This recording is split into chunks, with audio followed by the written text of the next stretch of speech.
नमस्कार बच्चों, पीछे हमने पढ़ा था कि कैकेयी अपने राम को वनवास दिलवाने के वचन पर अड़ी रही और उन्होंने दशरथ से वो वचन पूरे करवाए।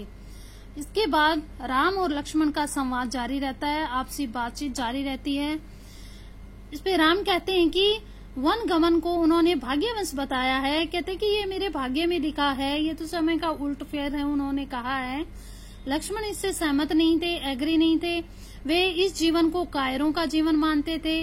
उन्होंने राम से कहा था कि आप में जो बाहुबल है, आप में जो शक्ति, आप में जो ताकत है, वीरता है, उससे ही अयोध्या का राज सिंहासन छीन लो।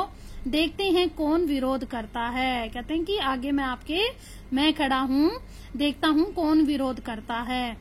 तो इस पे राम कहते हैं कि ऐ धर्म का सिंहासन मुझे नहीं चाहिए, मैं वन जाऊंगा। मेरे लिए तो जैसा राज सिंहासन वैसा ही वन है। यानी राम कहते हैं कि ऐ धर्म का सिंहासन, यानी जिस सिंहासन के लिए मुझे लड़ना पड़े, मारकाट करना पड़े, तो वो सिंहासन मुझे नहीं चाहिए। मेरे लिए तो जैसा राज सिंहासन वैसा ही वन है। कौशल्या ने स्वयं को संभाला, उठी और राम को गले लगा लिया। वे राम के साथ वन जाना चाहती थी। राम ने लेकिन मना कर दिया। राम ने कहा, आप जो वृद्ध पिता हैं, बूढ़े पिता हैं, उनको आपके सहारे की अधिक आवश्यकता है। कौशल्या ने राम को विदा करते हुए कहा, पुत्र जाओ, दसों दिशाएं तुम्हारे लिए मंगलकारी हो। 10 दिशाएं हैं जो तुम्हारे लिए शुभ हैं। मैं तुम्हारे लौटने तक जीवित रहूंगी।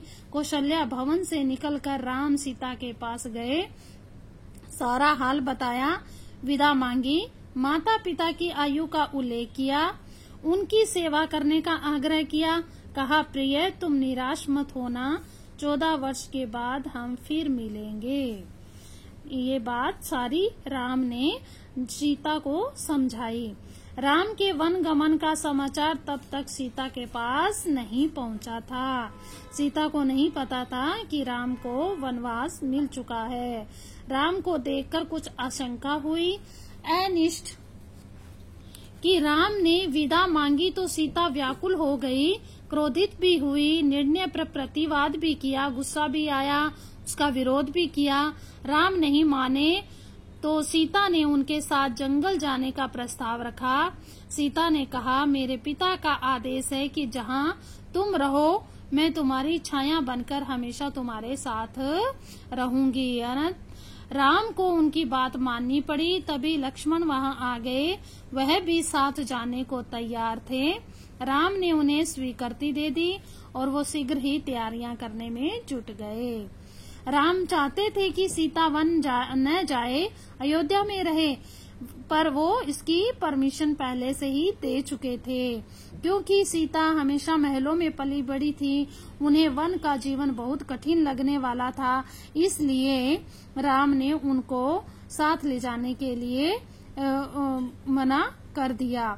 तो सीता से कहा, वन का जीवन बहुत कठिन है, वहाँ न तो रहने का ठीक स्थान है, न भोजन का ठिकाना है, कदम कदम पर कठिनाइयां हैं।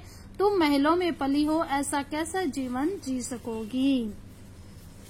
सीता ने उत्तर नहीं दिया और मुस्कुरा दी। सीता को पता था कि राम अपने वचन से पलट नहीं सकते।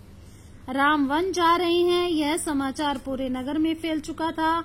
नगरवासी दशरथ और कैकेयी को धिक्कार रहे थे, यानी उनके ऊपर थूक रहे थे। कहते तुम कौन से राजा और रानी हो जो तुम अपने पुत्र को वनवास दे चुके हो। कुछ देर पहले जहां तक उत्सव की तैयारियां थी, वहां उदासी ने घर कर लिया। सब उदास हो गए, सड़कें गीली थी लोगों के आंसुओं से। सबकी इच्छा तक कि राम और सीता वन न जाएं।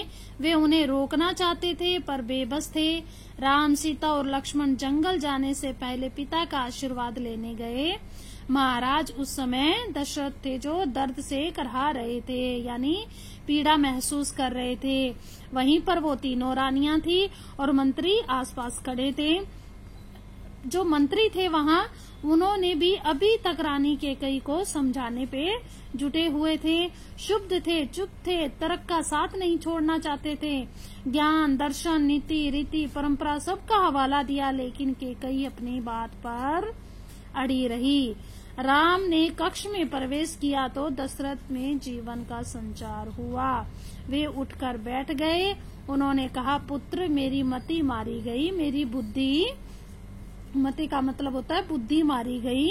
मैं वचनबद्ध हूँ, मैं वचनों में बंधा हुआ हूँ, ऐसा निर्णय करने के लिए विवश हूँ, पर तुम्हारे ऊपर कोई बंधन नहीं है। मुझे बंदी बना लो और राज संभालो। यह राज सिंहासन तुम्हारा है, केवल तुम्हारा। आज के लिए इतना ही, नेक्स्ट आगे करेंगे।